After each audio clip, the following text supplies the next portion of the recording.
का, और जस होगा हमारे साहेब दीदी का, हमारे महादेव का। इसलिए नौटंकी बंद कीजिए कि हमको फुर्सत नहीं मिलता है। साहब ने कहा, साहब ने थर्मामीटर दिया है, याद है? थर्मामीटर कोई बतेबे नहीं किया होगा, बताया? थर्मामीटर, अरे महादेव को भारी बनाओ। भारी बनाने का माने हर काम के पहले महादेव को, या अब तो साहब सुनते हैं, साहब दीदी को ही कहिए ना। भोरे उठे महादेव को कहा, चाहे दीदी को कहिए चाहे महादेव को कहिए, बात बराबर है। साहब जल्दी सुनते हैं, दीदी जल्दी सुनती हैं कि आप मेरे गुरु हैं, हम आपके शिष्य हैं, हम पर आप दया कीजिए। लेकिन हमारा मन नहीं बूझ रहा है कि आप मेरे हैं, मेरे मन को आप बुझा दीजिए, और हमको आपसे और कुछ नहीं चाहिए। यही दया चाहिए। क्या दया चाहिए? मेरा मन समझे कि आप मेरे हैं। साहब कहते थे कि आपका मन टुटलाही चप्पल को जितना अपना समझता है, अगर उतना भी महादेव को अपना समझ ले तो तीनों सूत्र आप बहुत बढ़िया से कर लीजिएगा। और नहीं तो जो कीजिएगा करते रहिए, 7 जन्म करते रहिए, कोई अच्छा परिणाम नहीं मिलेगा। घर बन जाएगा, बेटा बेटी का ब्याह हो जाएगा, लेकिन जो दया वो ताकत है, दया गुरु की वो शक्ति है जो आपके कर्म बंधनों को तोड़ देती है, जला देती है। भावी मेट सकहि त्रिपुरारी, जो आपके दुर्भाग्य को सौभाग्य में बदल देता है, वह दया वो शक्ति है जो जीव को शिव बना देती है। उस शक्ति से आप वंचित, तो क्या फायदा हुआ है? खाया पिया कुछ नहीं, थोड़ा गिलास 12 आना का दंड दीजिएगा, क्या कि कर्म कीजिएगा, बंधन में फंसिएगा। कर्म के बंधन से मुक्त करेगा गुरु की दया। और गुरु की दया कैसे मिलती है? बोलिए। गुरु आदेशित कर्म से। गुरु का आदेश क्या है? भजन गाओ, प्रसादी चढ़ाओ, अगरबत्ती दिखाओ, तो क्या है? दूसरों को शिव शिष्य बनने के लिए प्रेरित करिए। इसके लिए भी अपने को कर्ता मत समझिए। उसमें भी लेकिन लगा हुआ है कि हमरे कहने से इलाका में लोग शिव शिष्य बन गया, ये भाव नहीं रखिए। जब भी भाव रखिए महादेव की दया से, गुरु की दया से, साहब दीदी के आशीर्वाद से ये काम हुआ। अपने को यंत्र समझिए। और आप भजन गाते हैं, सही गाते हैं, करते तुम ही हो, कराते तुम ही हो, और नाम मेरा होता है। और नाम मेरा हो रहा है। करते तुम ही हो, कराते तुम ही हो, और नाम मेरा। तो इसको समझिए, करते वही है, कराते वही है। अहंकार नहीं करना है, अपने को बड़का दीदी नहीं समझना है। हमेशा विनम्र रहिए, झुके रहिए। अकड़ और अहंकार का त्याग करो। साहब ने शिष्यानुभूति में लिखा कि यथार्थ में स्वयं शिव शिष्य बनो। यथार्थ में शिव शिष्य माने सही अर्थ में शिव शिष्य का पहचान क्या होगा? आप पढ़िएगा, किताब में ऊपर लिखा है कि वरीयता का अहंकार नहीं होगा, कि हम 20 साल पुराने शिव शिष्य हैं इसलिए हमरे सामने बैठो मत, खड़ा रहो। ये वरीयता का अहंकार रखने वाला शिव का शिष्य नहीं हो सकता है। वो अपने गुरु के सामने, समाज के सामने विनम्र रहेगा, सबका भला सोचेगा। उसका हृदय इतना विशाल होगा कि वो सबका भला सोचेगा। कोई उसको गाली भी देगा, कोई उसका अहित भी करेगा, तो उसके मुंह से निकलेगा कि भगवान तुम्हारा भला करे। ये शिव शिष्य का लक्षण है। हम लोगों को तो कोई एगो गाड़ी देगा तो उसको 10 गो गाड़ी देगा। नहीं, कालिदास को एगो उंगली दिखाई थी, तो कालिदास जो है, जो कहीं तो हमारा एगो हाथ फोड़ेगा, दोनों हाथ फोड़ देगा। तो दिखाई थी ऐसे दिखाई उनकी होने वाली पत्नी ऐसे, तो मन में सोचे कि वो थप्पड़ मारेगा, अब मुक्का मारेंगे। तो ये नहीं करना है। जब भी सोचना है भगवान तुम्हारा भला करे, तुमको सद्बुद्धि दे। तो भारी का माने बुझा गया? कौन है भारी? क्या करना है?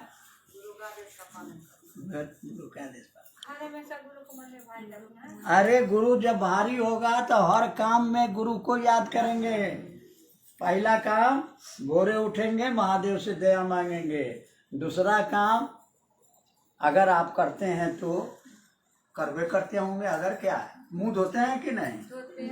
हाँ, बाथरूम जब ये करते हैं तो जौन काम करना है, क्या महादेव चाहे साहब दीदी हम जा रहे हैं मुंह धोने, अब जा रहे हैं बाथरूम, अब जा रहे हैं बर्तन धोने, अब जा रहे हैं चाय बनाने। अब चाय बना लीजिए तो थोड़ा निकाल के रखिए कि महादेव चाय बनी गई चाय, अब तरी चाय पी लो गरम गरम। हैं बजतम किंग दरिद्रताम, बोली में कोनो दरिद्रता नहीं। आप बुलाइए तो प्रेम से वो ग्रहण करते हैं। आप देवे नहीं करते हैं, कह भी नहीं करते हैं। आप ही कह नहीं सकते हैं कि महादेव नहीं सुनता है। काहे? आप लोग भोज खाए हुए हैं। तो फलानवा कहल के जे हमरा बेटा के नौकरी लागी जाते ना तो हमें चर्चा करेबे। अब भोज खाए कि नहीं? तो महादेव सुन ले ना, तो आप चाह पर बुलाइएगा तो नहीं आवेंगे। आप बुलावे नहीं करते हैं, बेचारे मुंह ताकते रहते हैं कि बुलावेगा तब ना। एक बार साहब के साथ में कार में जा रहे थे, साहब कहे कि सर चाय पीजिएगा। हम बोले कि नहीं। 5 मिनट बाद क्या महाराज हमको चाय पीने का मन था। आप हाँ कहते तो कहते आप ही के नाम से कि मंडल जी चाय पिएंगे, लाओ चाय बना के लाओ। तो हम चाय पीने का मन उनका था, हमरे नाम पर, मंडल जी के नाम पर बेल हमरे माथा पर फोड़ा जाता है। आप भी महादेव को कहिए। आज सवेरे सवेरे एक जगह समझा रहे थे, ये गुरु बहन के यहाँ बैठे थे तो हम समझा रहे थे कि महादेव से कहिए, पहले प्रेम से कहिए, उसके बाद धमकाइए कि आपको 5 दिन से कह रहे हैं, 5 साल से कह रहे हैं, 20 साल से कह रहे हैं, आपको सुनाइए नहीं देता है।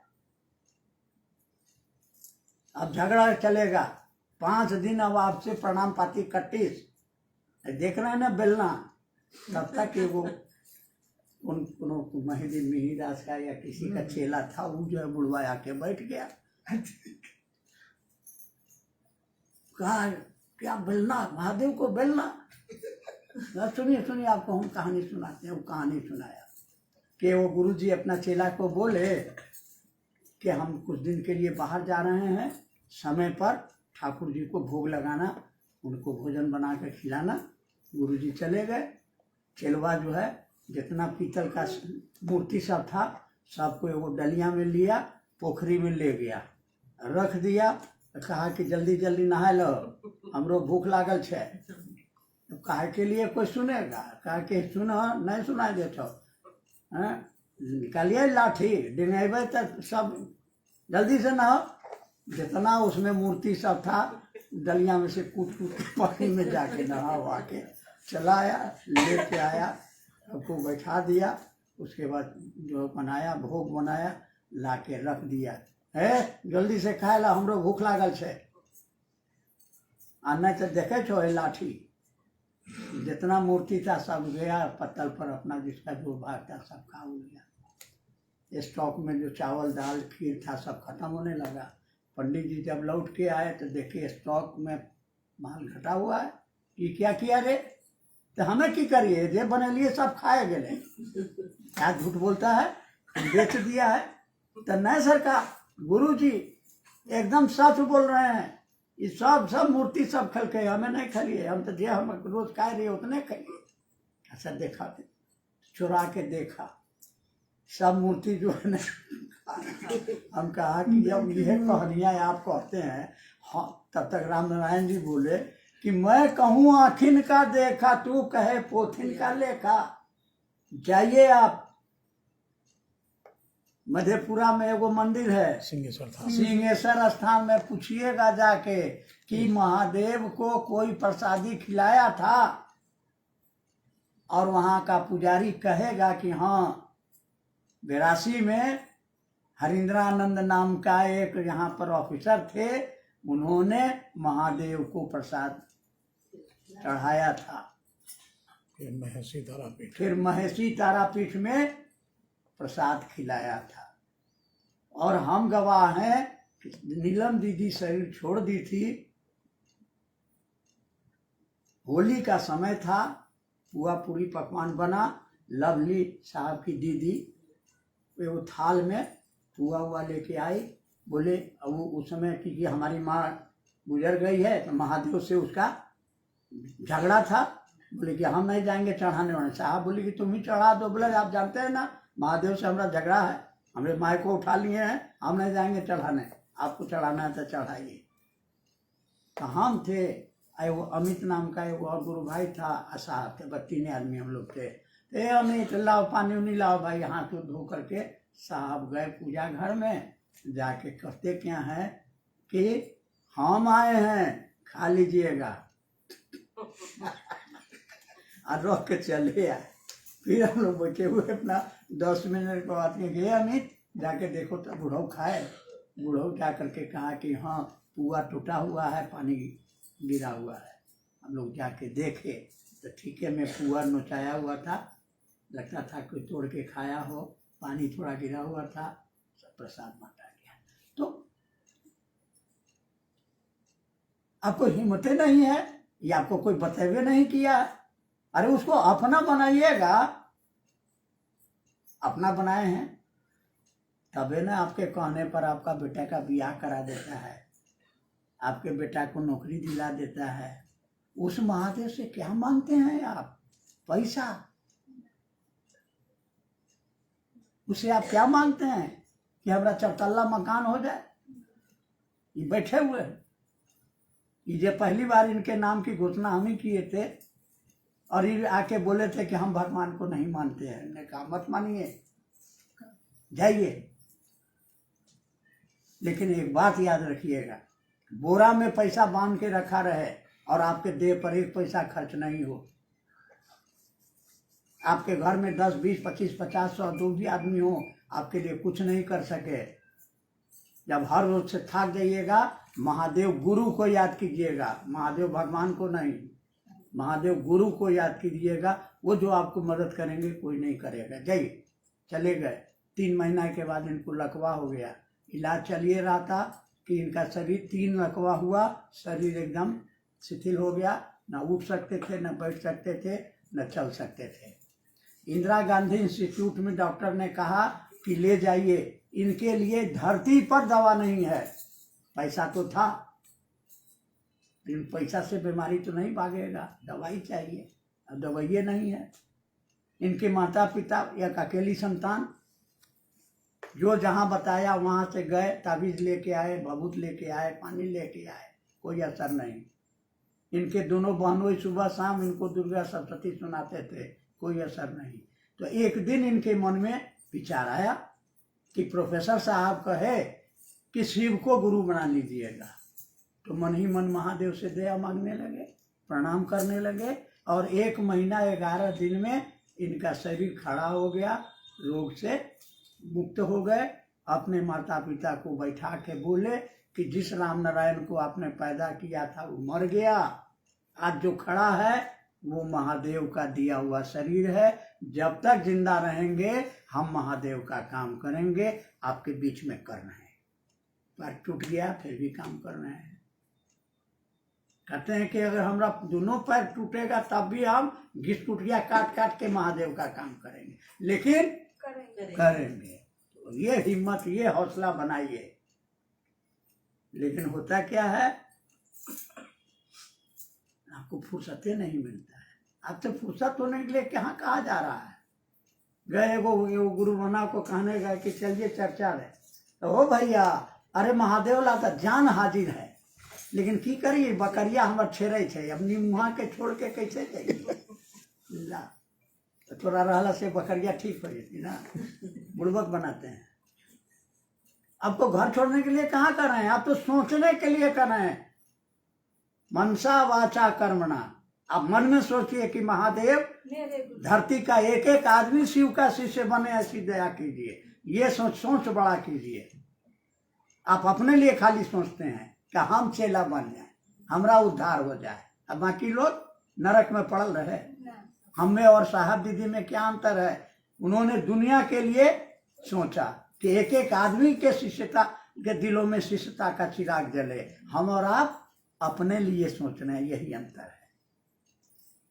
आपको सोचना है, पहला सोच होना चाहिए महादेव दया कीजिए कि दुनिया का एक एक आदमी आपका चेला बने, सबका जीवन शिवमय हो, सबका जीवन मंगलमय हो।